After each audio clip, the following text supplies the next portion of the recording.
Hello, patrons of Gaming Wildlife. This is your director. Welcome back to Five Nights at Freddy's. Be sure and leave a like, comment, and subscribe on this video. So, last we checked, we were watching all this, and no, wait, Foxy's covered by... Oh, shit! God. Hi, I'm a Let's Player on YouTube. So there's been a lot of criticism levied against the Let's Play community, about how our job is super easy and anyone could do it, about how all we do is yell at our TV screens, and we make millions of views on YouTube for doing very little work. Well, the truth of the matter is this.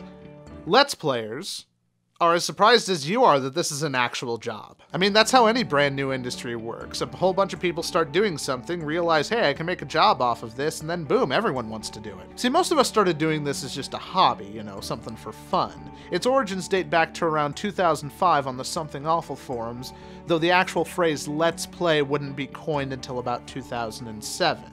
It would then jump in popularity on YouTube a few years after that. The big explosion of Let's Plays was due to the popularity of channels like PewDiePie, Achievement Hunter, and the Yogscast. And even those guys didn't really start off doing that, they kind of just fell into it. PewDiePie took down some of his early videos because all they were Call of Duty matches. Achievement Hunter was made to try and get as many achievements as possible on Xbox Live, and if you look at Yogscast's early videos, all they are World of Warcraft raids. Now, did any of these people think that this was going to become their full-time job? Probably not. Okay, maybe Achievement Hunter, but they already had Red vs. Blue at this point, so this was second nature to them. Let's Plays are basically just a step up from video game walkthroughs, and those have been around since the beginning of video on the internet. But what makes Let's Plays so much fun is the personality of the commentators behind them. This is basically what sports commentators do, and there's whole channels dedicated to stuff like that. The reason people like Let's Players like the Game Grumps is because they're a bunch of comedians who get together and tell really funny stories.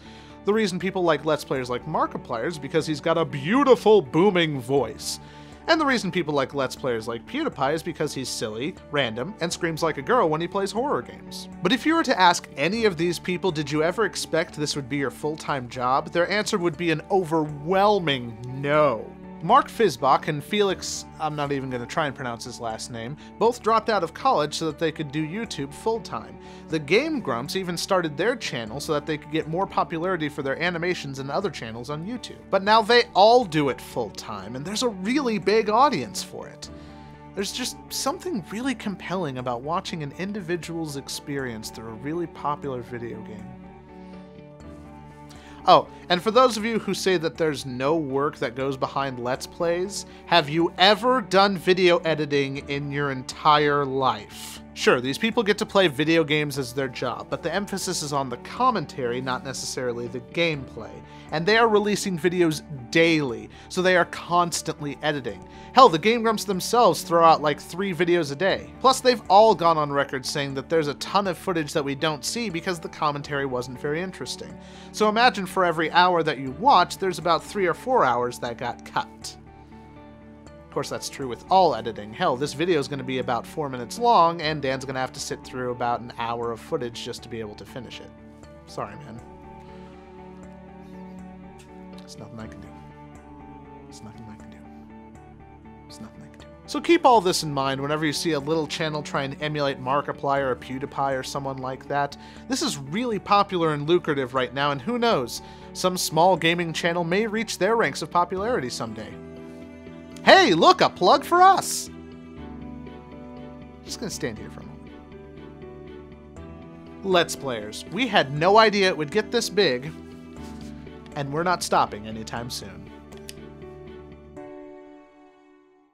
Plus, it's really easy to get people to click on your video if you've got an eye-catching thumbnail. Take ours, for example. An open-mouth, gaped expression, the title in big, bold font, and the 2 words that will always get people to click on it, 100% honest. This is some really easy clickbait. Please don't hate us for this. Hello, patrons of Gaming Wildlife, this is your director. Thank you for liking, commenting, and subscribing to our channel. And if you want some t-shirts like this one, you can go to gamingwildlife.net to purchase them. Our store is literally the only thing on the website. We're not website designers, we don't really know what to do about that. So now that you've stayed to the end of the video, I'm going to give you a thrusting tutorial. So if you're going to thrust on camera, you gotta make sure you really follow through, stuff like that, yeah. Like really just You want to go all the way. You don't want to just half-ass it like this. You know, it's like it's in the style of the Loading Ready Run group. They always do stuff like this in their videos, or at least they used to. I don't even know why I'm talking anymore. I'm sorry. I'm bothering you. I'm just gonna leave.